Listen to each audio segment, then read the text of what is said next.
Today's episode of the XP is brought to you by you. Please help us create videos for you by watching, liking, and supporting us on Patreon. A pledge of just $1 is worth the same amount as around 1,000 views on YouTube, so don't think you won't be making a huge difference with even just the minimum amount. Visit patreon.com/attack to help support the channel. Thank you. What's up, attackers? Kirk here with Attack Gaming, bringing you our end of the week MMO news roundup with the XP. You're probably not used to seeing me so much in our videos, from the couple of interviews I did at GDC to the Loot Crate unboxings that have been flying up recently. One more still to come, by the way, so jump over to those videos if you'd like a chance to win a Loot Crate of your own, only slightly used. But I'm back home and ready to get things fired up. This week, I'm just going to use a continuous shot of video for the background here that I took on the GDC floor. One, so you guys can see for yourself what exactly GDC is about, and two, it's much easier to edit this way. I'm kidding. I don't like to take shortcuts, but since GDC is so new, I thought you'd like to see it. Anyways, let's jump right into the news.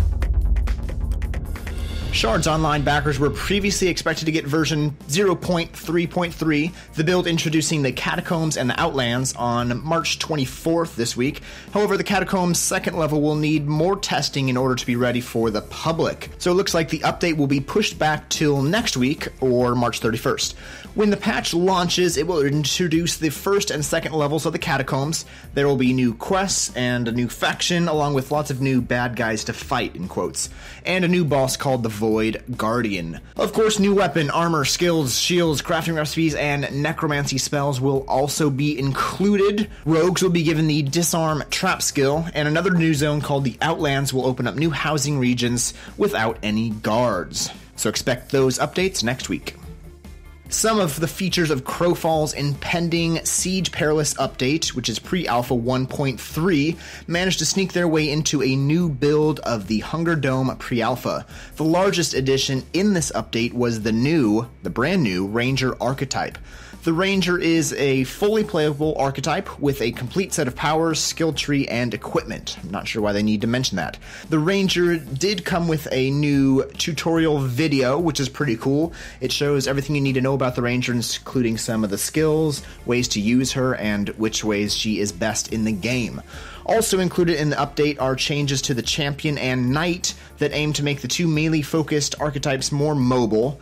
Many changes have been made to the UI in order to prepare for Siege Perilous, and other various stability improvements were also made in this recent update. After a week of early access for closed beta players, Chronicle RuneScape Legends has officially entered open beta. The open beta launch introduced a new playable legend, Vanescula the Vampire, and over 30 new cards.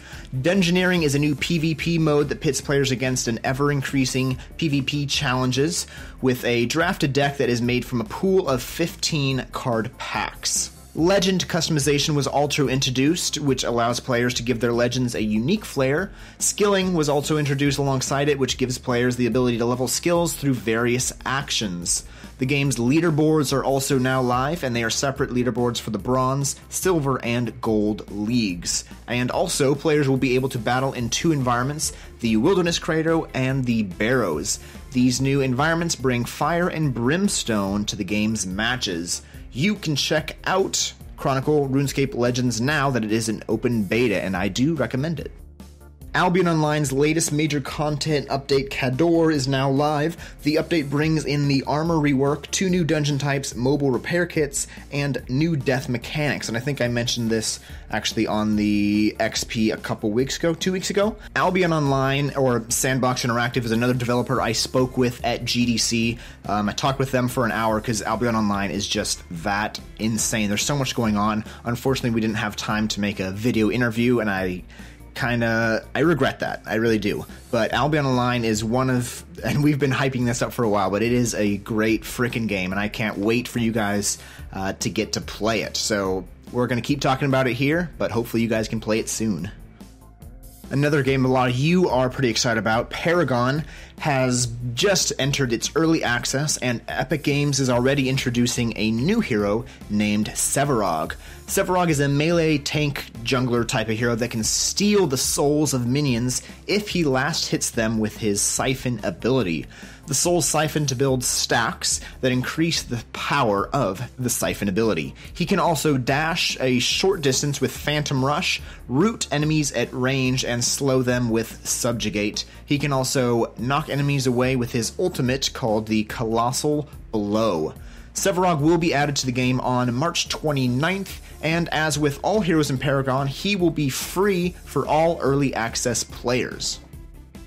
There's a new one here, at least I haven't heard of it before. It's called the Saga of Lucimia, and it is approaching an April 30th early access phase as the team begins to unveil more details about its gameplay. So what they did is posted a video of the combat basics, and one of the developers goes over basically just that, just the combat. The game does use a D20 based system with mobs each having their own resistances and mitigations, and also as the player your spells can be used while moving, but they have pretty long cooldown timers.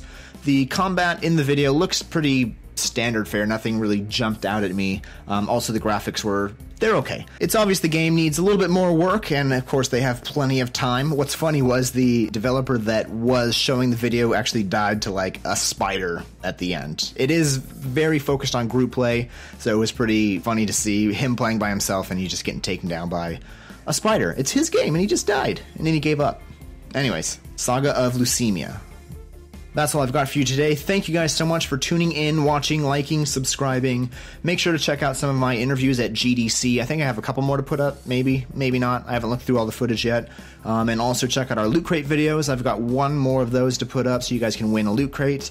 And yeah, we got a lot of stuff coming, so thanks so much, and I'll see you next time. Welcome back, Attack, and today we're going to be talking about 2016's best MMORPGs. These are going to be the new MMO games that we get to experience, at least in the West. Yes, some of these games are going to be localized titles, but for the most part, these are going to be entirely new MMOs, so get hyped for that, and these are going to be the games that we are almost certain will actually